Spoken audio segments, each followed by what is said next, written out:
they would. And yes, chat. It is time for the Fat Electrician video about Spirit Halloween. I didn't realize I still had this up on the screen. Chat. Let us see what Nick has to say about Spirit Halloween.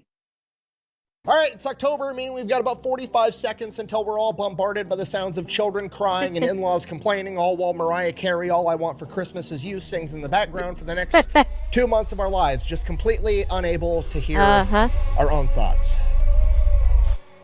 But in the meantime, yep. Today we're talking about Spirit. He has a new opening. Oh, that was pretty. That was nice, Nick. And he's got a new studio. Look at this, chat. He's got a new studio. He has a full-on room now.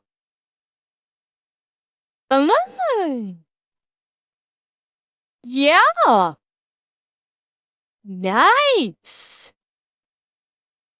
Big Dog, I think this is the first video with this. Because we keep up to date with Nick's stuff. I think this may be the first new video with this.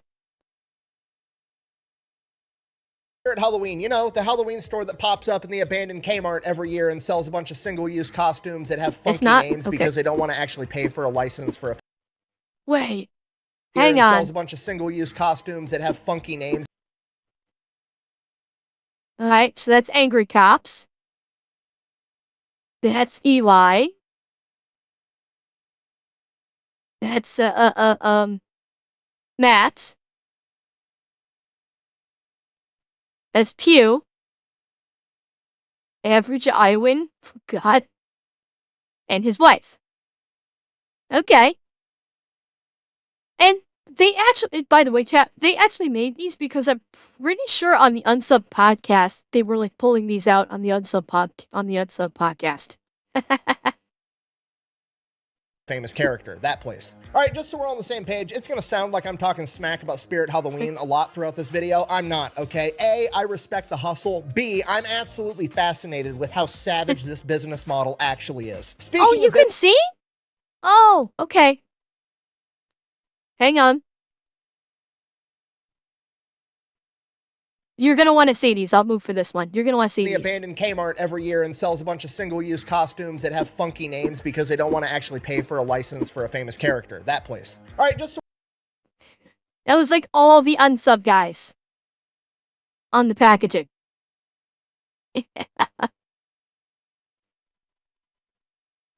we're on the same page, it's gonna sound like I'm talking smack about Spirit Halloween a lot throughout this video. I'm not, okay? A, I respect the hustle. And Nick's B, wife, I'm yes. absolutely fascinated with how savage this business model actually is. Speaking of business, let's go ahead and get this ad out of the way. And now a word from our sponsor, Delete Me. What? Oh. Delete me! Did I do it right? No, you were supposed to walk from the other side of the room just like I had to. Work smarter, not harder. This is why I never finish. I heard that. You forgot. And fuck! Shots fucking fired, baby! Damn!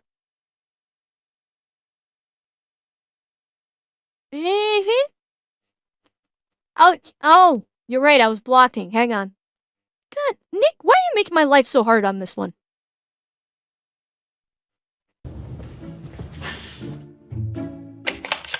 Delete me! Did I do it right? No, you were supposed to walk from the other side of the room just like I had to. Work smarter, not harder. This is why I never finish. I heard that. You forgot the light. Oh, hey. Thanks. Anyways, delete me. Wait, what was the wow? Oh, hey. I never finished room just like I had to. Work smarter, not harder. This is why I never finish. I heard that. You forgot the light. Oh, hey. Oh. Thanks. little Anyways, extra Delete white. Me, super straightforward business. You give them money, they turn around and they make sure the data brokers aren't selling your personal information on the internet. So here's how this happens. Pretty much anytime you use a free app or internet service, that app or service isn't actually free. What they're doing is they're harvesting your personal information, then they turn around, they sell it to data brokers, and then the data brokers sell it to anybody that has money. The good news is these data brokers are legally required to stop selling your personal information if you formally ask them to. The problem is there's a bunch of different data brokers and they all have a different process for you to formally request that they quit selling your information. That's where Delete Me comes in. Delete Me monitors all the biggest data brokers for your personal information, and as soon as it comes up for sale, they automatically write in and have them take it down as soon as possible. And then as long as you're subscribed to Delete Me, they will continue to monitor, checking and rechecking for your personal information at these data brokers over and over and over again to make sure if they do ever come in contact with your data again, they have to delete it again. So if that's something you'd be interested in, I will have a link and a discount code down below. Let's get back to the video. All right, our story begins in the early 1980s with the founder of Spirit Halloween, a guy by the name of Joe Marver. And no, I'm not about to tell you the story about some dude that grew up and his favorite holiday was Halloween and he wanted to run a costume store and he overcame adversity to run the biggest costume store in the world. No, he was running a normal brick and mortar women's apparel store known as Spirit Women's Discount Apparel. And then one October in like 1981, 1982, there was this locally owned pop-up Halloween store that would go into the empty business right next door to him. And he noticed that they were getting more traffic and more customers in that single month than he was getting all year long. And Joe, being an entrepreneur, immediately recognizes how brilliant this business strategy actually is, because a significant portion of the revenue that a company makes during the entire year is actually made just during the holiday season, right? It's the end of the year. It's the playoffs. It's the Super Bowl. It's where you're getting the most bang for your buck. 'Tis the season to be merry. Well, that's my name. Oh shit. And this Halloween store is essentially skipping all the regular season games and just showing up straight to the playoffs like it's a championship, making a ton of money, and then dipping out and taking the other 10 months of the year off. It's brilliant. Now that in itself is enough, but then you look at what these Halloween stores are selling and it makes it that much more appealing because they have extremely low expectations, right? This is basically a single serving Halloween costume, right? Nobody needs to be dressing up like a slutty nurse multiple times. This costume needs to function for like the 4 to 6 hours that you're going to be wearing it during Halloween, and then you're going to throw it in the trash. And guess what? Because and he's absolutely fucking right. No, Incognito, for the most part, he is right. He is. Like, especially like for kids. Kids especially. When kids buy Halloween costumes, they wear them to school. If they are doing school costume days, they wear them out trick-or-treating, and then yes, they go in the garbage. They're never worn again, especially because the kid has outgrown it by the next year. With many adults, it depends on the costume, Incognito. If it's like a really elaborate costume, then some might actually wear it a second time.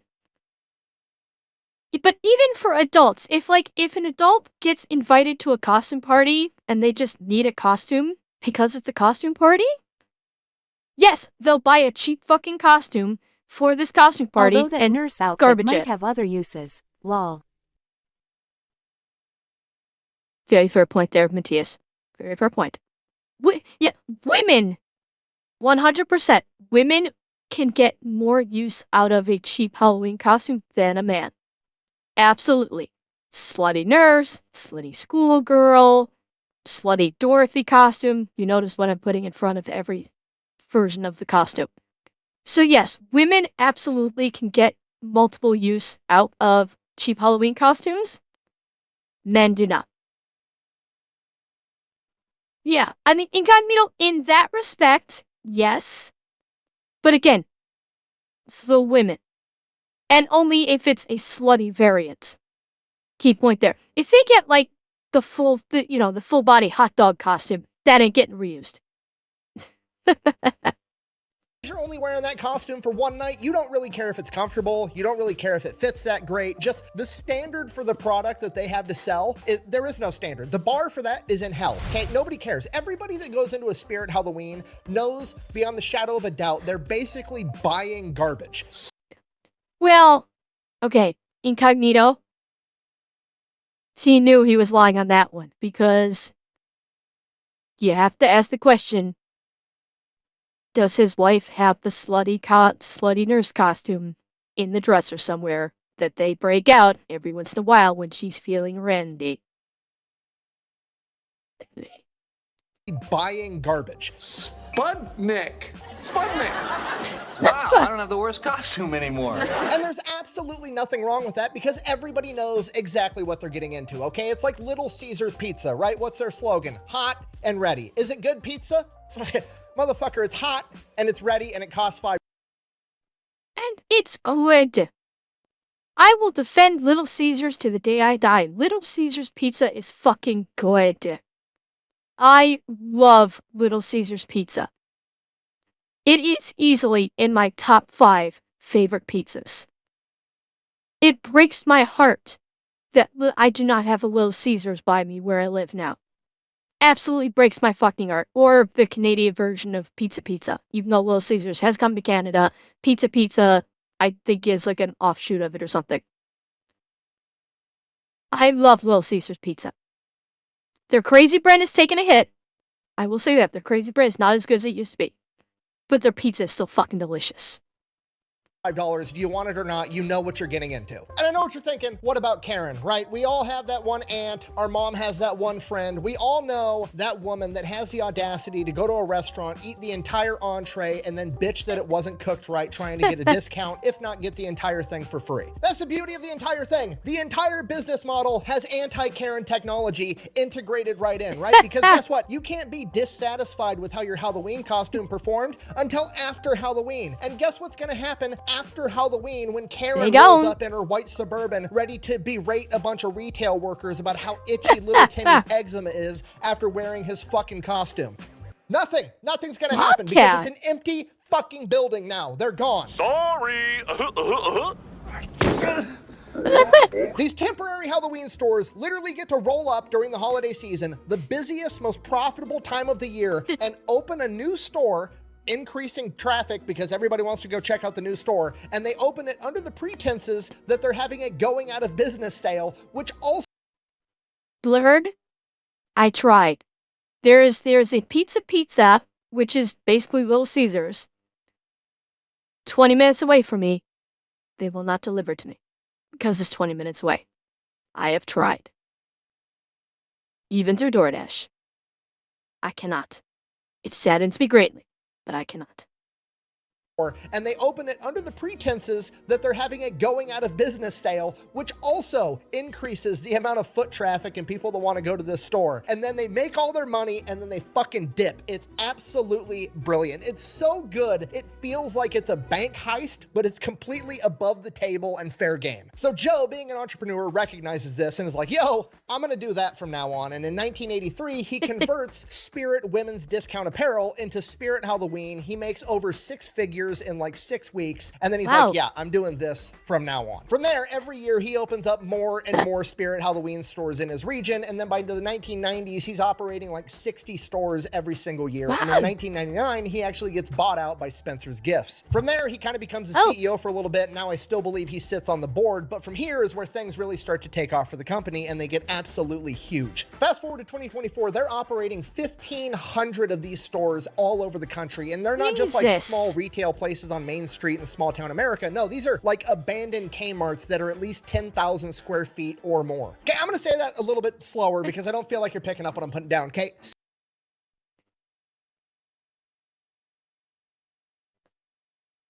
Really? Who in chat was taught to drive by Cav Scouts? Please enlighten me.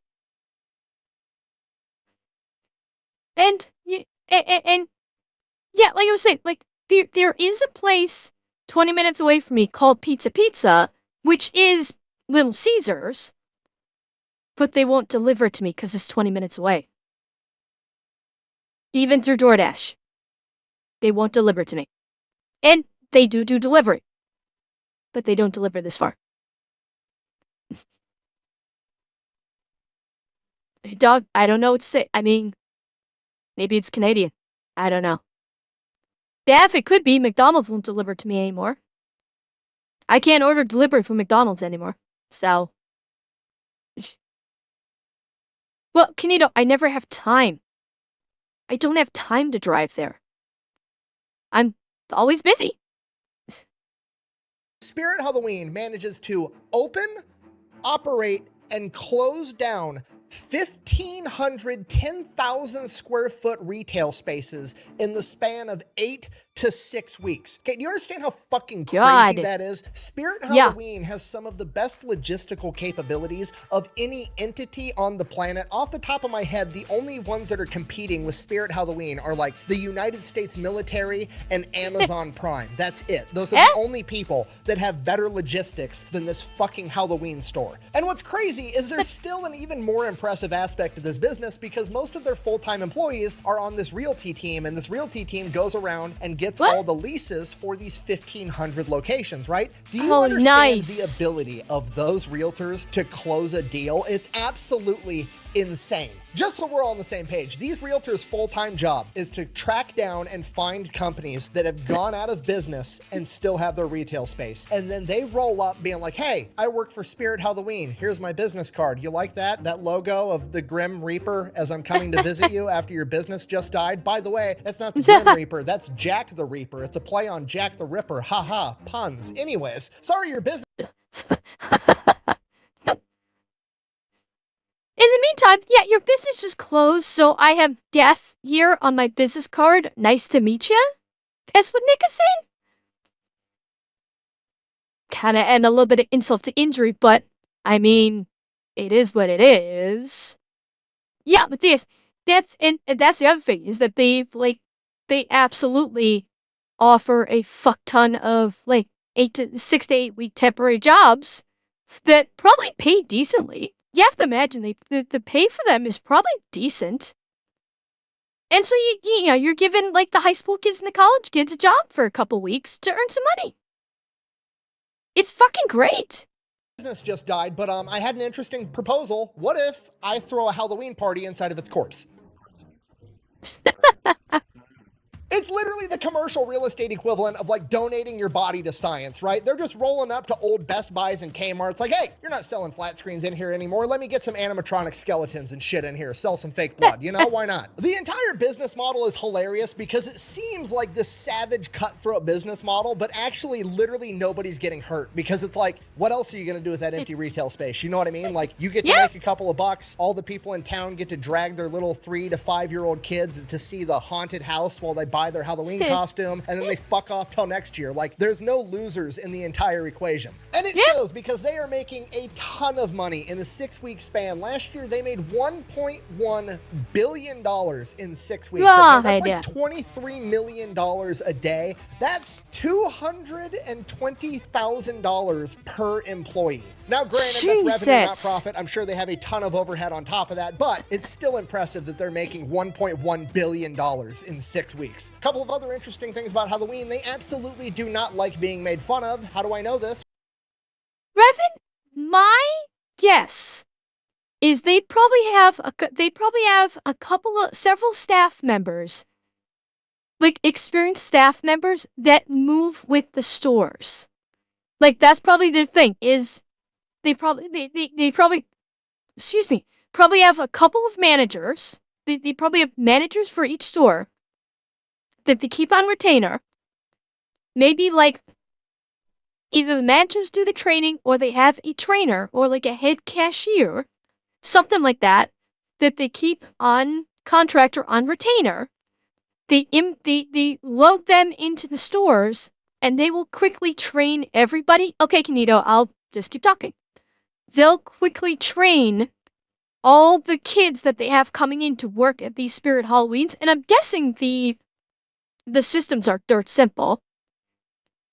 But they'll have their experienced people, because realistically speaking, the typical cashier because that's really what you need.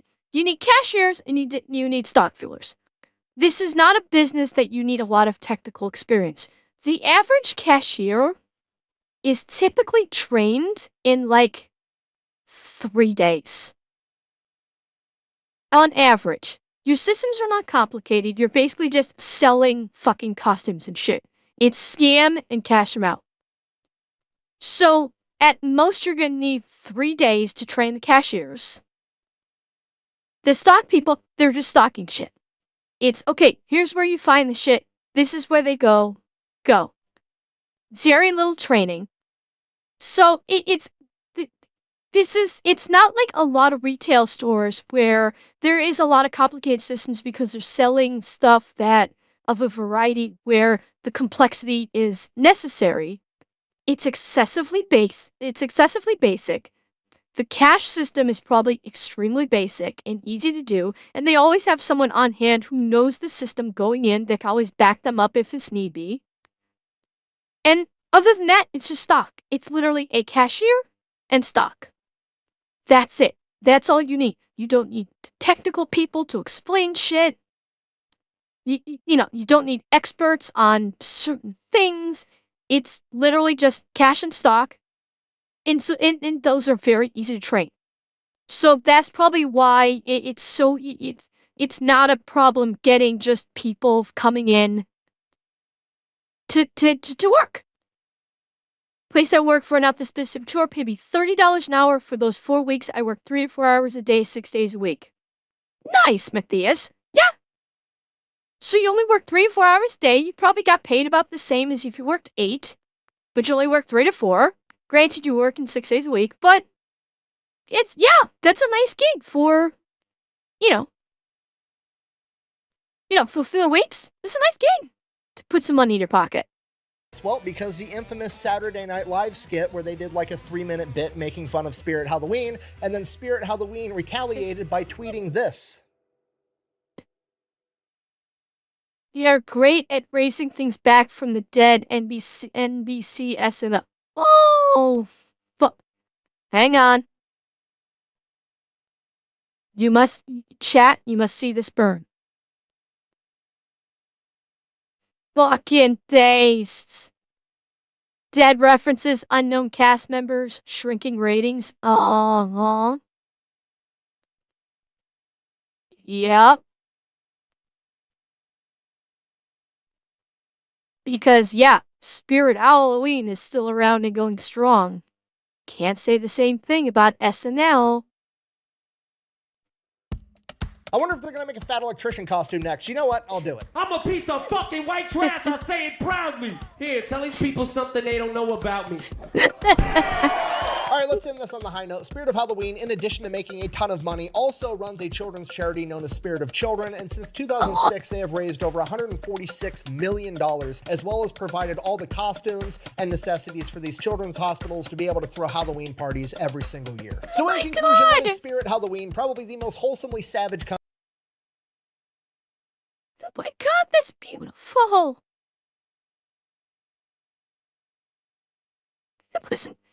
Nick, I wasn't expecting to cry. Nick, you're not supposed to make me cry.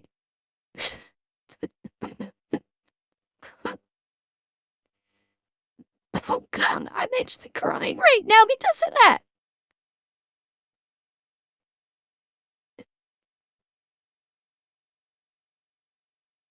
Oh, shit. Oh, God. Yeah, I actually cry because of that. It's great. That's a wonderful thing to do. Oh, shit. Okay. God, oh, God. Oh, I didn't think I was gonna cry. I was not expecting to cry. Shit. Okay. Yeah, it's a good kind of crying, but I was not expecting this. Company on the planet. They literally show up with their Grim Reaper logo, offer to throw a Halloween party in the ruins of your failed business, make a ton of money, and then dip out before Karen can show up wanting to return the product. And then they donate a bunch of money to children's hospitals and then get ready to do it all over again next year. Thank you for watching. Best way to support the channel is go buy some merch over at thefatelectrician.com. Quack bang out. I wonder how much money Mariah Carey makes in royalties every single holiday season. Hey, fuck.